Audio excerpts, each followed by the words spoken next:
coming up on the Mindful Midlife Crisis. And there's a statistic that says that 80% of the stuff we keep, we never reference again. And we wear 20% of our clothes 80% of the time. So we got them sneakers, those jeans, the jacket we always grab.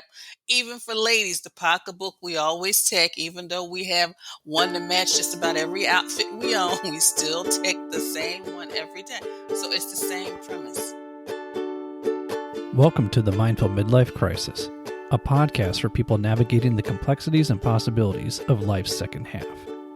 Join your hosts, Billy and Brian, a couple of average dudes who will serve as your armchair life coaches as we share our life experiences, both the good and the bad, in an effort to help us all better understand how we can enjoy and make the most of the life we have left to live in a more meaningful way. Take a deep breath, embrace the present, and journey with us through the Mindful Midlife Crisis.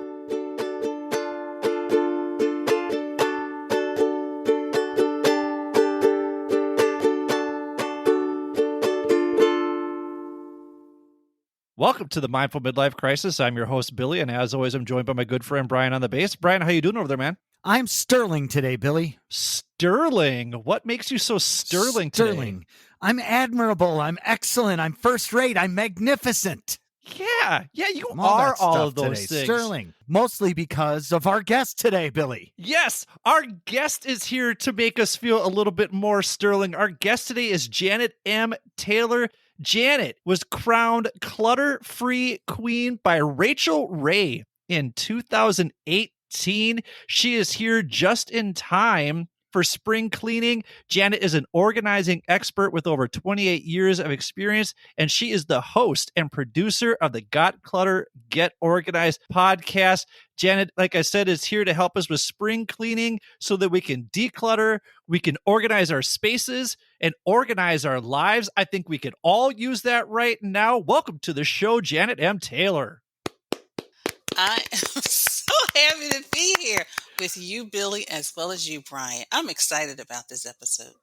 I'm excited too. We were talking offline here, and you've got a good energy, and I imagine it's because you are able to just kind of keep your space and keep your soul clean. And I think those two things very much go hand in hand.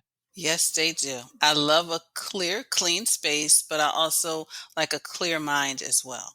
I could use your advice, Janet. I have too much stuff all the time. I'm trying so hard to minimize my life, but with bands and studio and musician, I just have so much stuff and it's driving me crazy. You also have 3 boys wreaking havoc in your home. Okay, all right. Well, see, now I'm just going to have to kind of take that advice I was going to give you and pull back a little bit and kind of reconfigure it. But, sometimes, a lot of times when we do feel like we've got a lot going on, a lot of times it's just a matter of us just taking a moment, breathing, and really planning and strategizing just our next move. And sometimes the next move could be the next hour, it could be the next day or the next week. Well, and that's what we're going to get into today. But before we do that, we like having our guests talk about the 10 roles that they play in their life. Janet, what are the 10 roles that you play in your life? This is a very hard list for me, but best friend, godmother, friend, CEO, organizer, trainer, podcast host, podcast producer, plant mom, and I put city lover, but actually like a city lover, I like walking. That's why I love the city, because I love walking. You put down best friend as one of the 3 roles that you are most looking forward to in the second half of life. What is it about being a best friend that you love? So I chose that because my best friend and we have known each other since 8th grade. And we've gone through all the phases, the teen years, the 20, when she got married, she had children.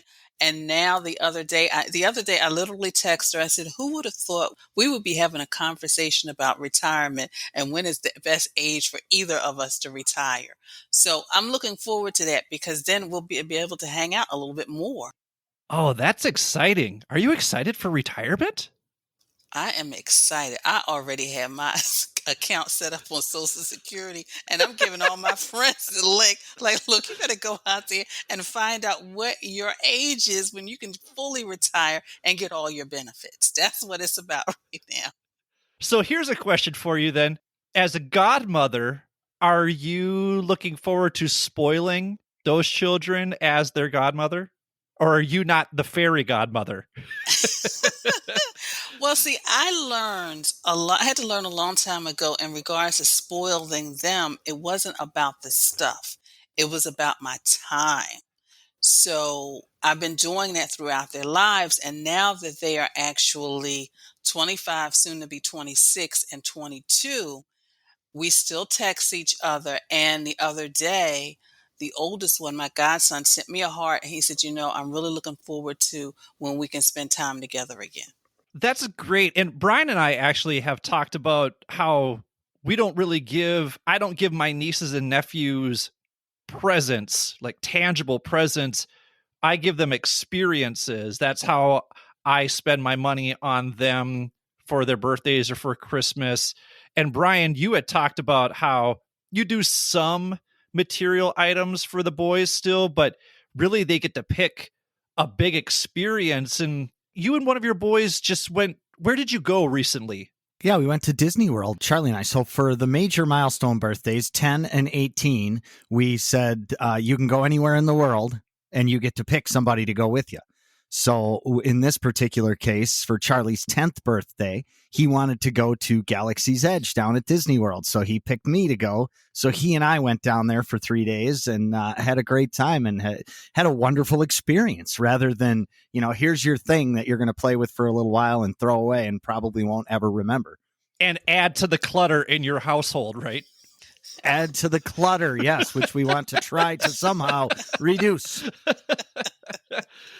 Well, and Janet, you also put here that you're looking forward to being a podcast producer. Now, you have your own podcast, so you're a host. But interestingly, you put the producer. So what is it about the producer side that you enjoy? I enjoy bringing it all together. But I think it's just because it's the organizing piece of it. I mean, I think a lot of times when people see what we do, they think, oh, it's just, you're just sitting behind a mic, you're just talking to a few people. But it's really bringing all those pieces together and making sure it's a flow.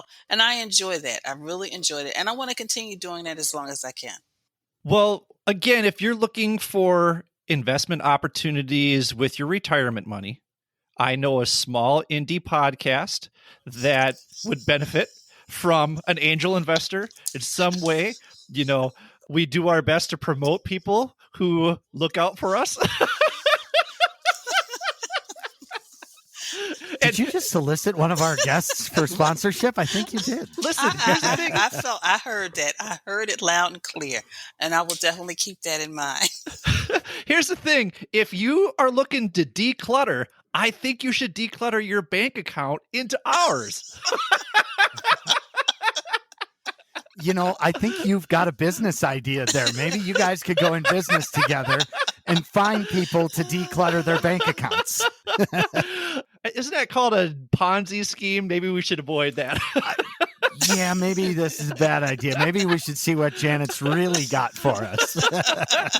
Well, that's a good idea. So let's do this. Let's take a quick break. And when we come back, we are going to talk to Janet about how we can declutter so we can better organize our lives. Thank you for listening to the Mindful Midlife Crisis. Thank you for listening to the Mindful Midlife Crisis. If you're enjoying what you've heard so far, please do us a favor and hit the subscribe button. Also, giving our show a quick 5-star review with a few kind words helps us on our quest to reach the top of the podcast charts. Finally, since you can't make a mixtape for your friends and loved ones like you used to do, share this podcast with them instead. We hope our experiences resonate with others and inspire people to live their best lives. Thanks again. And now, let's take a minute to be present with our breath. If you're listening somewhere safe and quiet, close your eyes and slowly inhale for 4, 3, 2, 1. Hold for 7, 6, 5, 4, 3, 2, 1. Slowly exhale for 8, 7, 6, 5, 4, 3, 2, 1. Let's do that one more time. Inhale for 4, 3, 2, 1. Hold for 7, 6, 5, 4, 3, 2, 1. Slowly exhale for 8, 7, 6, 5, 4, 3, 2, 1. Go ahead and open your eyes. You feel better? We certainly hope so. And now, back to the show. Welcome back to the Mindful Midlife Crisis. We are here with Janet M. Taylor, and she is here just in time for spring cleaning. You can find her on Instagram at Janet the Organizer. You can go to her website, which is www.janetmtaylor.com. Very important to put the M in there, is my understanding. Correct, Janet? Yes, it is. The M stands for Marie, and it definitely means everything to me. It sounds like you originally were going to go with Janet Taylor, and then there was another person who had that who was not in the decluttering business. Yes, that is so true. When I first started out, the person who was working on my website, she was doing all the behind the scenes research, and she said, Janet, we can't use your name. And I'm like, well, why not? I'm Janet Taylor. And she's like, well, there is a Janet Taylor out there. But like you said, she's not in the decluttering business. She's doing something else. And she said, you don't want that confusion. So we are going to use your middle initial. I said, okay. We also want to make sure that we advertise that you are doing online classes at www.getklatch.com. That's GETKLATCH. And we'll make sure that we link everything in the show notes as well. What do you cover in that Get Klatch course? That specific course is about time. It's mastering your time to get things done. And it just shows you strategies on how to manage your time, manage your projects, manage your life so you're not overwhelmed, you're not stressed, and you're not burned out. Oh, wow.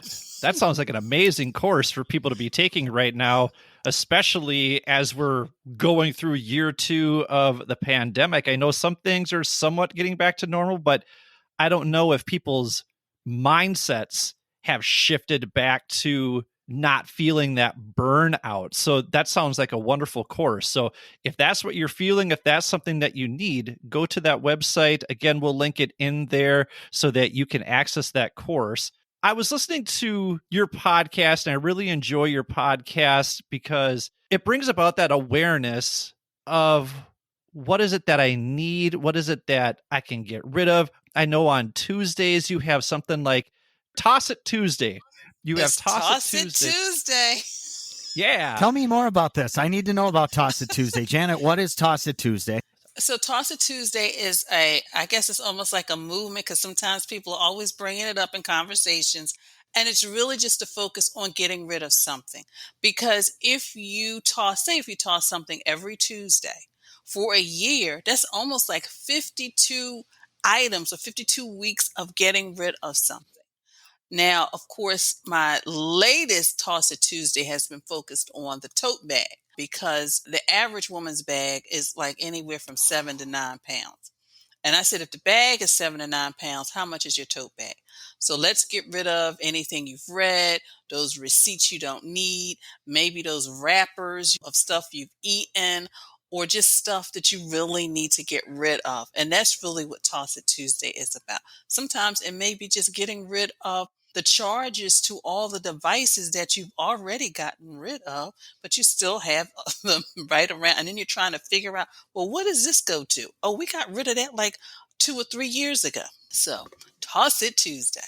I like that. As you were talking about the bag, it reminded me of all the dirty backpacks that I've had to go through as an educator for the last 21 years. Brian, I don't know, do you go into your boys' backpacks ever? No, I don't, but it reminded me of my wallet. You know, I was one of those guys that, you know, I'm sitting crooked because my wallet's like 7.5 inches underneath my backside sometimes. And she's nailing it, like receipts, things that I have absolutely no need for and no idea why I would have saved them, but they ended up there anyway.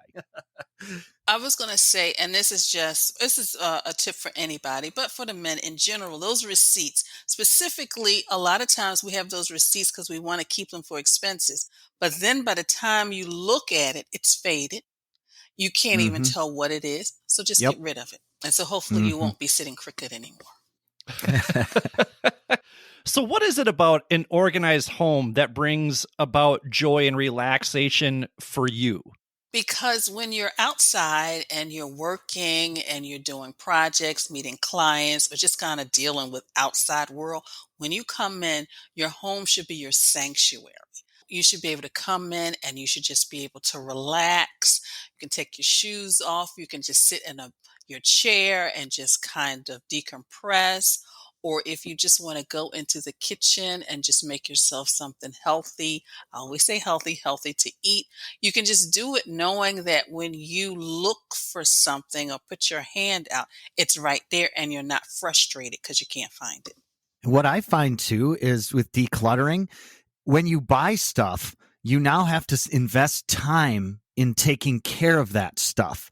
You know what I mean? Like you have to find a place to put it. Maybe it needs to be cleaned or stored a particular way. Or when you take it out, there's prep to be able to deal with it before you actually use it. Like boats for some, people are like, oh, it'll be so fun to go out on the boat. But what they don't see is there's the cleaning in the spring. There's the descaling, whatever, pouring chemicals in this and that, all the other time that goes along with owning that thing, which is why I agree with what your premise, Janet. It's just less stuff means you have more time and peace to yourself.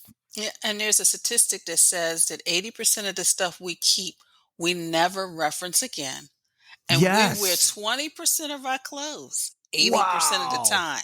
You're totally right about that. That So fits we got me them to a T. sneakers, those jeans, the jacket we always grab.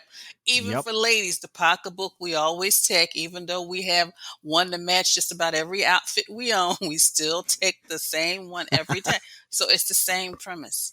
It's like you're seeing inside of my life here, Janet. This is like everything.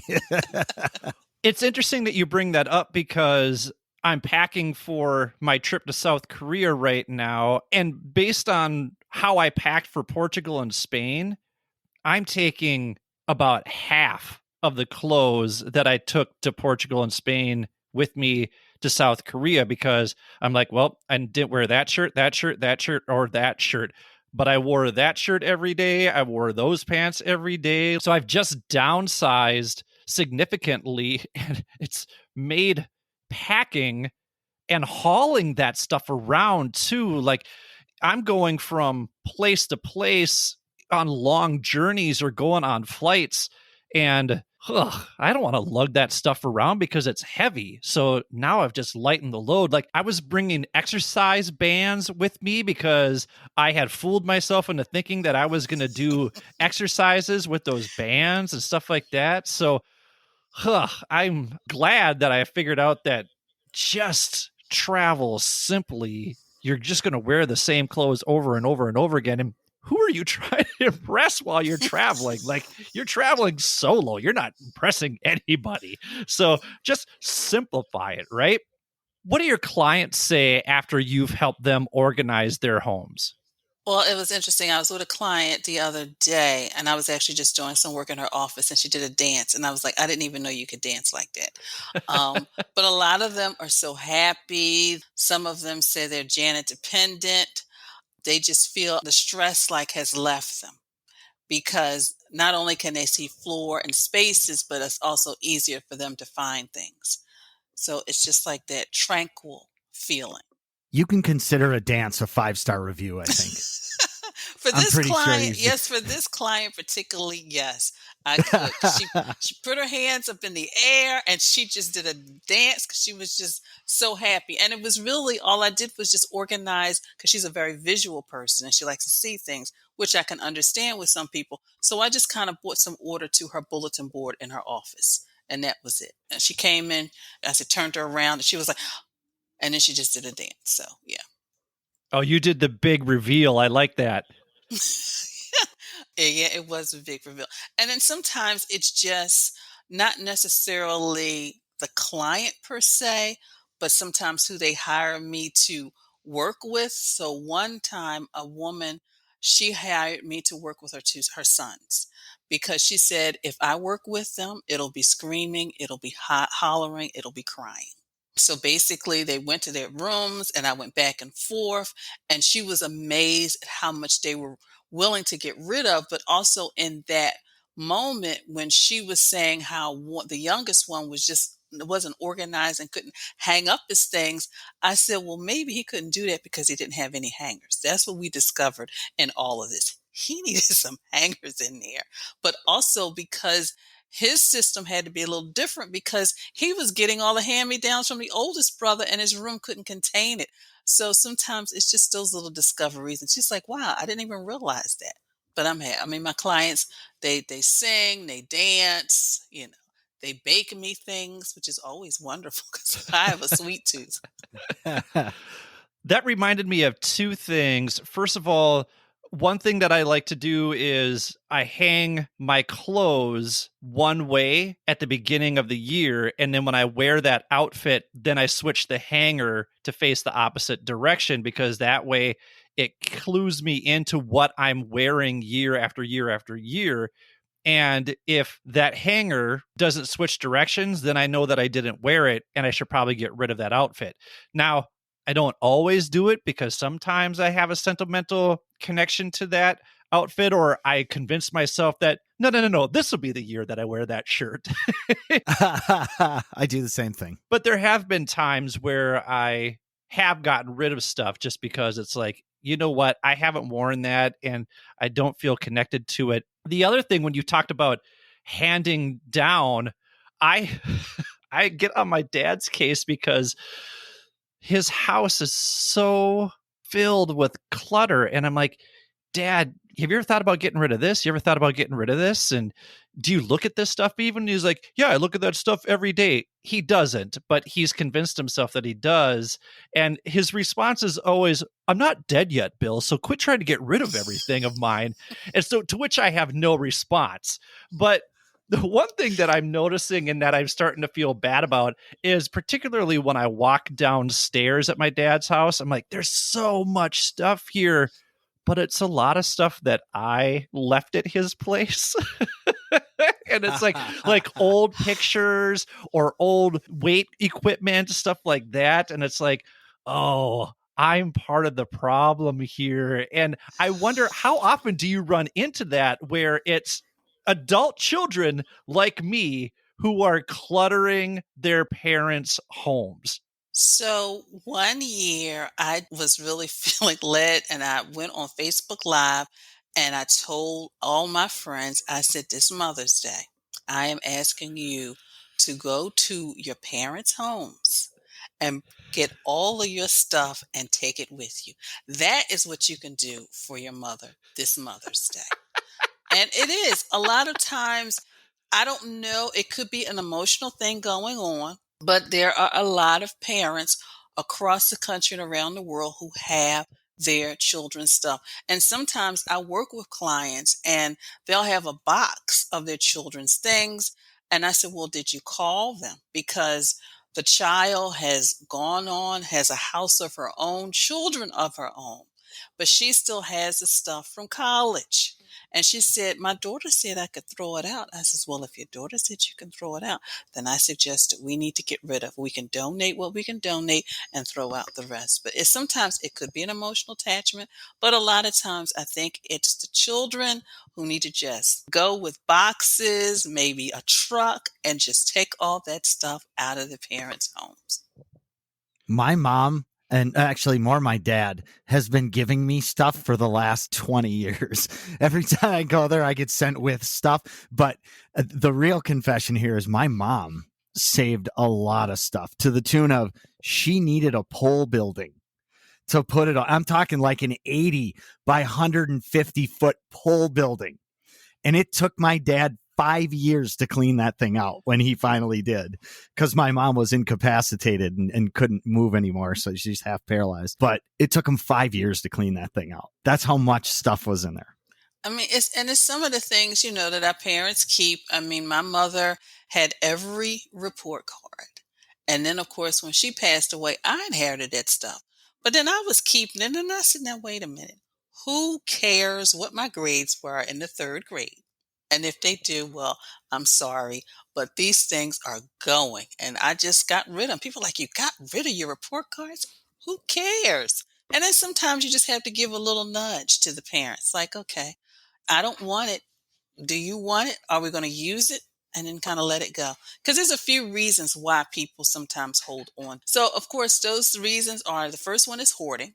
And that usually sometimes comes from people who lived in a specific era, depression, or sometimes it could be triggers. Like one client, he was overseas. And when he was overseas fighting in the war, there wasn't any toilet paper. So, of course, when he came home, every time he saw one roll, it triggered him to go out and buy a case. But, it was just finding a solution to where all of it would go. Then the second one is deferring and delaying decision. I don't feel like reading the mail. I don't feel like taking the stuff out of the package, the box. But what that does is there's no more time tomorrow than there is today. So sometimes it's just opening packages or taking stuff and at least putting it in a room where it belongs. Then there's that perfectionism. And that is, you see stuff on HGTV, Pinterest, Instagram, and feel that your place or your space has to look like that. And until it does, I'm not going to move forward. And the reality is, I tell people to purge before they purchase because, like I shared, 80% of the stuff we keep, we never reference again. And then, of course, the last one is the sentimental. And that's because you're trying to hold on to that memory. I share with everybody, I was 30 before I even gotten rid of my prom dress. Yes, 30 years old. But that was because when I was in high school, I was thin, I had the thick glasses, I got good grades, I was teased. But when I went on my prom, I felt like the princess. So I was holding on to that. So sometimes it's just kind of just letting go gradually. That's interesting because one of the things that I've tried to get my dad to toss, and of course, these are things that I've contributed to his life, are old VHS tapes that I had that I gave to him because I don't have a VCR anymore. And I said, Dad, just get rid of these VHS tapes. Like, this VCR doesn't work. You couldn't even sell this. So let's just throw these in the dumpster. And he is of the mindset that this is from an era that I know, and I want to keep some things around from my era so that I can remember what it was like in those old days. I don't want to throw away my whole past. And again, just like the I'm not dead yet, it kind of shut me down in that conversation. And I don't know that I need to change his mind on that because that sounds like a valid reason. But I guess what's your take on that? And I think it's okay for people to keep things. I'm not the person that tells people they got to get rid of everything. Because my mother, before she had me, she would travel a lot and she had a traveling trunk with the nice little tray inside. Well, I still have that. I mean, I use it as a coffee table and storage. And then she's got she had these beautiful yellow gloves that came all the way up to her elbows. I can't get rid of them. I'm not ready to get rid of them because that just kind of gives me a sense of her style and her. I'm not going to do what everybody else does. So I'm going to get these bright yellow gloves. And that's okay. It's all right. If it makes you happy and as long as it doesn't come in the way or your movement or make you feel overwhelmed when you come into the space, it's fine. Keep it. I mean, it took me decades before I got rid of my Noah's Ark and my dollhouse. But that was because it was like, wait a minute, why do I keep moving with these things? And I'm past the age and all that other stuff where I was going to have children. So it's like, you know what, I might as well get rid of it. But then, of course, I realized that I could make some big money and I sold it on eBay because I still had the original boxes. So Smart. There you go. That's awesome. There you go. Good for you. Yeah. That's a satisfying way to get rid of stuff, It isn't it? was because I saw with the dollhouse, there was somebody selling just a dining room set for like $15. I was like, wait a minute, I got the whole house, the people, the car, the dog. Let me. So, yeah. So that kind of motivated me to kind of move that out of my house really quick. How often do you incorporate technology in decluttering? Meaning people that have old photographs, or you mentioned receipts. I know that there are programs where you could just scan the receipts and they automatically upload, that sort of thing, or even just boxing up your pictures and sending them off to get scanned so they're on just one small CD, right? That sort of thing. Do you incorporate technology in that way?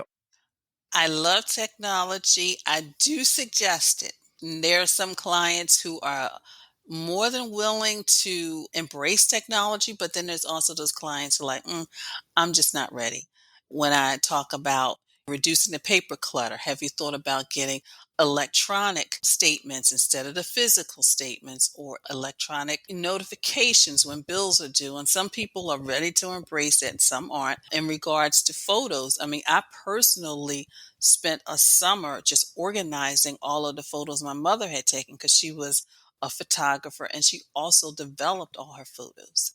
It was from 1923 until the early 70s worth of photos. So basically, a lot of them I decided to scan. She was from a family of 10. So you take those 10 children and they all had children. So I was distributing, photos and copies of all of that stuff so I could get rid of it, so I could reduce and keep what I wanted to keep. So yes, I do embrace technology because it allows you to keep a lot more things, and it also preserves things, specifically when you're talking about photographs from the 20s or even before that.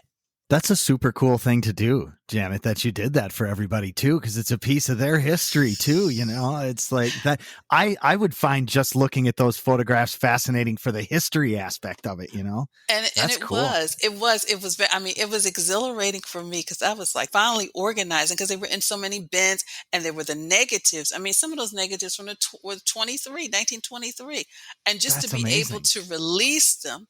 And even though some of them like, well, why are you giving us this? I said, because this is you in your Easter suit. Now I know right now you are enjoying retirement, but hey, give it to your grandchildren. I don't have any need for this. I just want the pictures of my mom. And of course, somebody sent me a picture of my great grandmother. So that was really nice, just exchanging all those pictures as well as that history. What do you say to people who are like, well, I'll just go buy some tubs and throw all that stuff in there and then organize it that way so that I still have all that junk, but it's nice and stacked and organized, but they didn't get rid of anything? Brian was waving his hand because I do that. I told him, I raised my hand because that's me. I'm better now. I only have a couple of tubs, but I used to have a lot more. I had a small incident with a pole building too. But I cleaned mine up.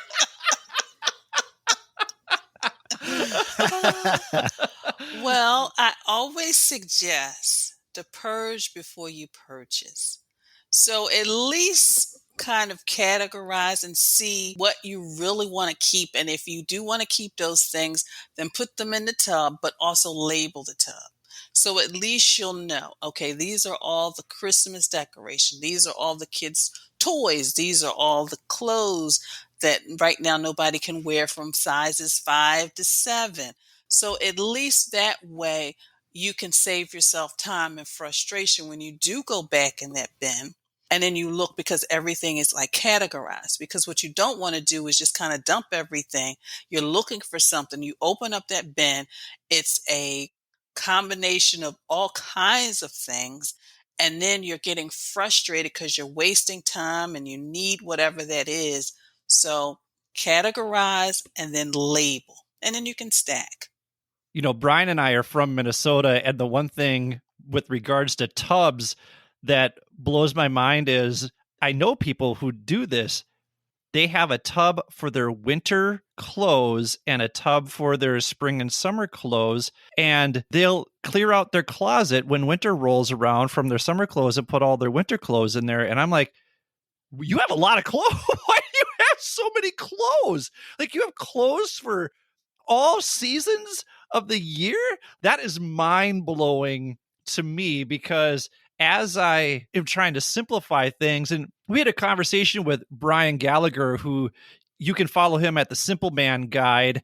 His episode is going to come towards the end of this season, but he basically just got rid of everything in his place and just reduced it down to the bare minimum. He doesn't have anything on his walls. I mean, now he lives nomadically, but when he had his place, he just stripped it down to the bare essentials. But it blows my mind that there are people out there who have bins for summer clothes and bins for winter clothes, and they store them. And then when the season rolls around, they bust them out and hang them up. And I'm just like, oh my gosh. Like, when was the last time you wore all of these clothes? I dated a girl who had a separate closet. I would tell her all the time, you just bought a new dress. You don't need to buy a new dress for this wedding. You have a whole closet of dresses that I have never seen you wear. And she's like, no, I like buying dresses. Well, there's a couple of things I wanted to say. So, because I know a lot of people who are into decorating and things like that, they actually have separate bins for seasonal decorations. But as long as, and I tell people, as long as you have the space and it's not overwhelming, it's fine. Because a lot of these people, they have the garages, they got the basements, they have the attics. But also, I knew a woman who decided to do some downsizing. And one of the things, that's really stuck to me, is that she said her special occasion dishes became her everyday dishes. She got rid of the everyday and started using the special ones every day. And that was her way of just kind of getting rid of and downsizing things. So yes, and Billy, I mean, yes, I'm organized and things like that, but given the chance to get a dress for an occasion, I'm going for the next outfit. The outfit, Fair the enough. shoes, and the handbag. Yeah. Fair enough. So in one of your episodes on your podcast, you talked about having at least one place in your home that is organized. If it's too overwhelming to do the whole home, just have one space. And for you, it's your bedroom. Why is it important to have at least one room or space in your home to be organized? And why is the bedroom yours? Because that is the first place when I start my day. I get up out of bed, and that's my first place. And then when I end my day, that is like the last place. And that's the place where you need one place in your home, because with all the chaos, the kids, you got to walk the dog. You may be caring for somebody. You may have a stressful job. You need one place in your home where you can almost be like your sanctuary, and you can just like throw yourself on the bed, which is why I'll tell people, make sure you get all that clutter off the bed. And then when you wake up in the morning, you shouldn't see piles and things, because a lot of times people keep all the paperwork. They have all the stacks of books around. It should just be a place where you can just like take a couple deep breaths and then start your day. And then when you come home, shut the door, shut all that chaos that's going on outside, and just have a nice place so you have mental rest. It's like recuperate, restore, rest. All of those things, so you can give and do whatever you choose to do in this life. Be podcast hosts and producers, doctors, the nurses, the teachers, the moms, whatever you decide to do. Well, here's what we're going to do. We're going to give all of you an opportunity to take a rest and take a break. And then when we come back, we're going to continue talking to Janet about how you can declutter and organize your life. Thank you for listening to the Mindful Midlife Crisis. The Super Familiar with the Wilsons podcast. You know that family whose house you hung out in when you were a kid? The house was a little loud and chaotic, but always fun, and sometimes felt more home than home. Well, that's us. We're the Wilsons, and we welcome you into our podcast with silly chat, ridiculous games, and interviews with interesting people. Like a spin doctor. The Super Familiar with the Wilsons podcast. Welcome home. Hello, everyone. This is Brendan from the Unchefed podcast. Each week on Unchefed, we unpack a topic regarding the politics and history of our plates in the hope of becoming better eaters. That's Unchefed, available now on your preferred podcast network. The Cult-Worthy Podcast. Your host, Antonio Palacios, will guide you week by week through a bevy of cult favorites, obscure cinema, and hidden gems. Listen to us on your favorite platforms or follow us on thecultworthy.com. The Cult-Worthy Podcast. Thanks for listening to the Mindful Midlife Crisis. We will do our best to put out new content every Wednesday to help get you over the midweek hump. If you'd like to contact us, or if you have suggestions about what you'd like us to discuss, feel free to email us at mindfulmidlifecrisis@gmail.com or follow us on Instagram at mindful_midlife_crisis. Check out the show notes for links to the articles and resources we reference throughout the show. Oh, and don't forget to show yourself some love every now and then, too. And now, back to the show. Welcome back to the Mindful Midlife Crisis. We are here with Janet M. Taylor. She is the host of the podcast Got Clutter, Get Organized. You can find her on Instagram at Janet the Organizer. You can also visit her website, www.janetmtaylor.com.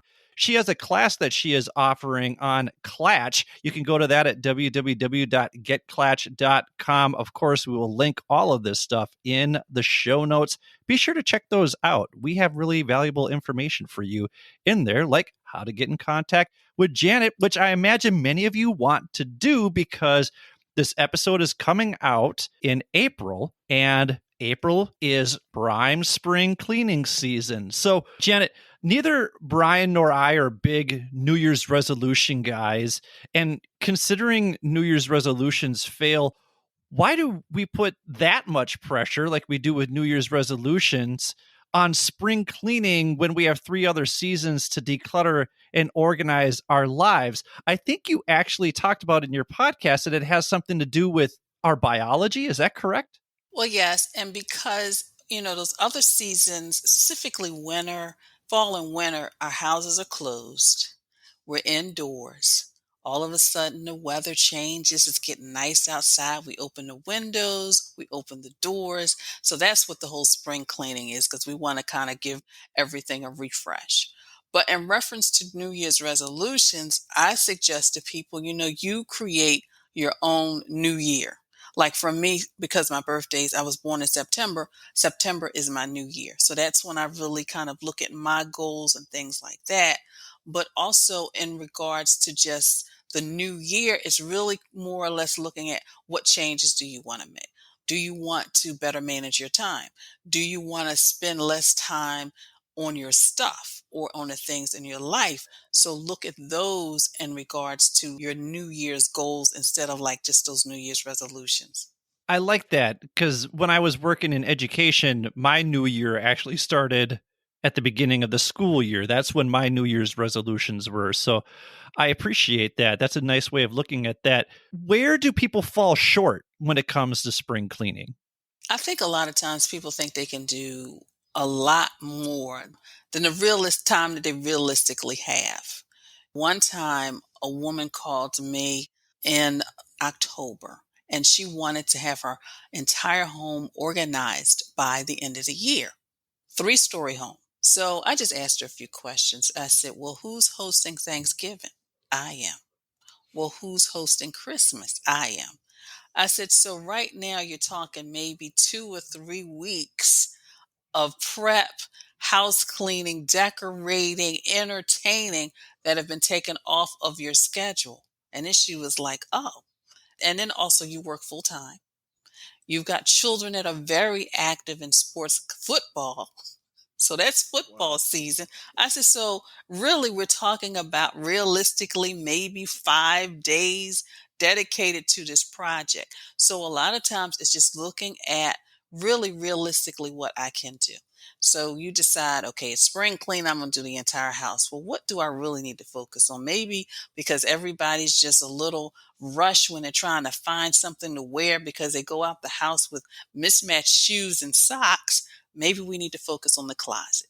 And even when you do that, I tell people, you don't necessarily have to do the whole closet on a weekend.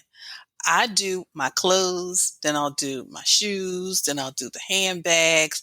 I break everything down because it's manageable for me, because taking a project on like that, specifically, Even something clothes, you want to be able to like, okay, can I fit this? Do I look good in it? So that's going to take time. So just kind of pace yourself, figure out what you want to do, and then kind of incorporate it into the time that you have.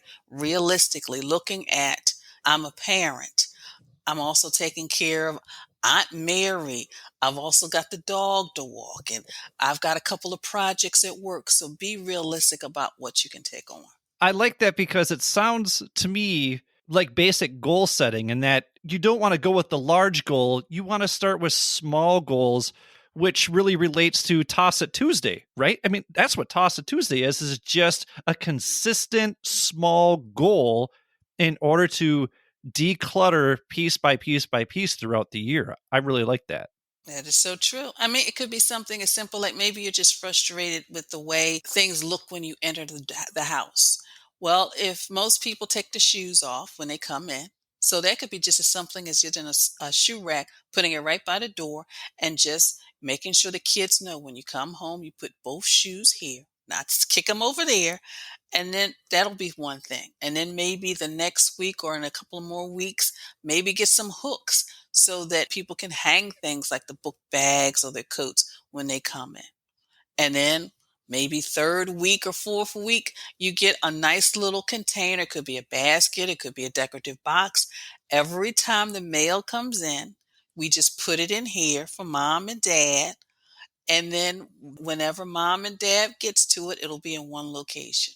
You brought up children, so what advice do you have for parents like Brian who have 3 Sharknadoes, 3 boys under the age of 12, just wreaking havoc in the home, but has a true desire to organize the home or to declutter the home in some way? Well, of course, it has to start with, of course, as adults first, because they kind of follow our lead, but also just creating systems simple that they can kind of keep up. Maybe, for example, sometimes they're like, well, I can't find my school ID. And then you waste so much time trying to find, is maybe just getting Yep. a hook. And like every time you come home, put it right here. That's it. So you can find it in the morning. Or maybe the morning routine is a little kind of crazy. So it could be maybe the night before, get them in the habit. Okay, where's everybody's book bag? Does everybody have everything that they need? Mm-hmm. Here are your shoes, your socks. So we do not go out with an orange and a yellow sock anymore. Just Mm-hmm. kind of those little things, because that's also good for adults too. Because one of the things that they found is if we spend 15 minutes the night before getting ready for the next day, we save ourselves an hour. So that could be figuring out our outfit, making sure our briefcase and tote is already packed. Now we got to make sure, depending on where we go, if we got a mask, always have hand sanitizer near, making sure all that stuff. And then even if you take, snacks, like for me, depending on where I go, a lot of times I like to have my little snacks and my water, making sure I have that so I can just grab it in the morning. So it's doing those things. But that 15 minutes will save you an hour the next day. That's really good advice. Brian, is that something that you find applicable with your boys?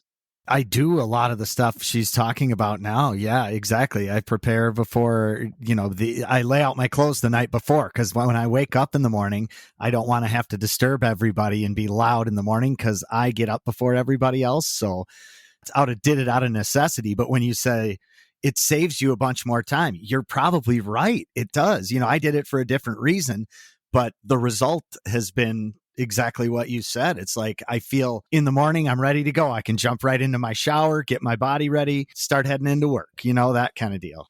Absolutely. Everything she was talking about is applicable. Yeah. And as far as the boys go, where stuff goes, like if there's a place for something, that's what we're focusing on now. Hey guys, if you put it back where it belongs, you don't have to look for it. It won't be broken or kicked by someone else because it was laying on the floor, that sort of thing. So in addition to time saving, just having a place for everything's important to reinforce. Well, and one thing that you talk about in your podcast too is helping people with ADD and ADHD stay organized and clutter-free. And so what are some tips that you provide for people with ADD and ADHD And for parents with children who have ADD and ADHD, how do you help them keep a clutter-free space despite the havoc? Children in general, you just talked about that, but particularly people with ADD, ADHD who have a hard time organizing those things. Well, a lot of time with people who have ADD or ADHD, it's really about creating systems that work for them. So a lot of them are very visual. Some of them like color. So a lot of times it is using that vertical space, maybe some pocket file folders that are colorful, clearly labeled so they can at least keep track of the paperwork. And of course, with the children, a lot of times it's using different types of baskets and bins, keeping things open, using types of open shelving in order to really help them, one, have access to things, but also make it simple for them to kind of put things back when they're finished with them. And sometimes you got to make a game out of it, depending on the age of the children anyway. We got the timer out. Who can get the stuff in the fastest? And then maybe give them some stars or something. This week, you got it done. Last week, she got it done. So sometimes using those type of systems, but also with people with ADD and ADHD is really keeping spaces as clear, because sometimes when they see too much stuff, it can get overwhelming. So it's really just maybe one or two things at a time and not really kind of overwhelming them with a whole lot of piles of things. We're going to get you out of here on this. You talked a little bit about your Clatch class that you are offering and how not only do you help people organize their environments, but you also help people organize time so that they can be more efficient. What are people going to get out of this Clatch class? You talked about it, but give us a little bit more detail. What are some of the modules that you're going to have? What are some of the things that you would talk about in there? What are some of the strategies that people will get from this Clatch class? Of course, I always love telling people about how much they can save time. Like I shared with you, the 15 minutes will definitely save you an hour. But I really like for people to really begin to think of their life and really begin to plan like strategies, specifically because everybody wants the work-life balance. And you've got to work so many hours, but you also have other things to do, and to really just plan that. And one of the things I'll be sharing is just how I use everything, all the principles that I'll be sharing with people. For one of the things I started doing is I do food prep on Saturday mornings, because what that does, it makes it easier for me to, when my schedule gets a little full, where I can still eat a healthy meal without the sacrifice. So I'm still taking care of myself, but I'm not spending as much time in the kitchen. But also I spend once a week just sitting down and just strategizing my week. I already know when I'm going to have appointments, interviews, meetings, trainings, but then I also make sure I incorporate, okay, what day can you realistically do grocery shopping? Because I still do grocery shopping, even though a lot of people do it online, but to me, it's a social occasion. It gets me out the house. And so I do that. And then also, when can I do laundry? When can I realistically do my cleaning? Because what I do, it just really allows me to kind of live the life I want to live. Yes, I know I have to work, but also to take care of my domain, and then also making sure I schedule in time with friends and family as well. So I'm going to be chilling. That's why the class size is limited, so everybody can kind of walk away with those strategies. Do you find that people need to get their time in order before they can get their environment in order? Or is it the other way around? Or is it completely individual? For some people, it's individual because they really have their environment okay, but it's just their calendar and that schedule that's very hectic. Whereas some people, they kind of have things on a schedule, but they're just overwhelmed because of everything that's on their schedule, and they don't have time to kind of look after the physical environment. So it depends on the person. It depends on their personality. You'll hear it. Janet, I'm really organized at work, but when I come home, but that's because you're tired. So you just need a little hands-on assistance. But then, of course, sometimes at work, it's because they've got so many different things going on. They just need a good system in place in order to kind of continue on being effective and efficient. Well, Janet, we really want to thank you because this is such a timely discussion since we are recording this in April and we are releasing this in April, where people are most likely going to begin doing some of their spring cleaning. In Minnesota, I don't know when spring's going to get here. It's April 5th and it snowed again today. So hopefully by mid-May, people of Minnesota will be able to do their spring cleaning. So you can use some of these tips here that Janet has shared. If you want more information from Janet, go to www.janetmtaylor.com. You can join that Clatch class. Again, it's www.getclatch.com. That's Clatch with a K, and then search for Janet M. Taylor. You can access that in the show notes. Follow Janet on Instagram, Janet the Organizer as well. Janet, like we said at the top of the show, you can just tell that because you keep your affairs in order and because you keep things decluttered, you can just tell that your energy is decluttered and that your soul is decluttered. And you are absolutely deserving of that crown that is behind you that says that you are the clutter-free queen. I wish everyone could see here. Janet has a crown that she got from Rachel Ray. Did Rachel Ray bestow it upon your head? I do want to know. Well, actually, Peter Walsh bestowed it upon my head. Peter Walsh, who is like the guru, he was on Oprah's show as her organizer. So he bestowed it on my head, which just made it even like more special. I was like, I can't believe. Wow. First, I couldn't even believe I was standing next to him. I'm like, wow. And then when he touched my shoulder and said, Janet gets the crown, I was like, wow. Is there a YouTube clip of this somewhere that we can put in the show notes? I believe I do have like clips. Yes, I can send those clips to you. Because I do want to see this, because I bet that was a thrilling moment for you. Janet, thank you so much for sharing those tips with us. We really, really appreciate it. For Janet, for Brian, this is Billy. Thank you for listening to the Mindful Midlife Crisis. May you feel happy, healthy, and loved. Take care, friends.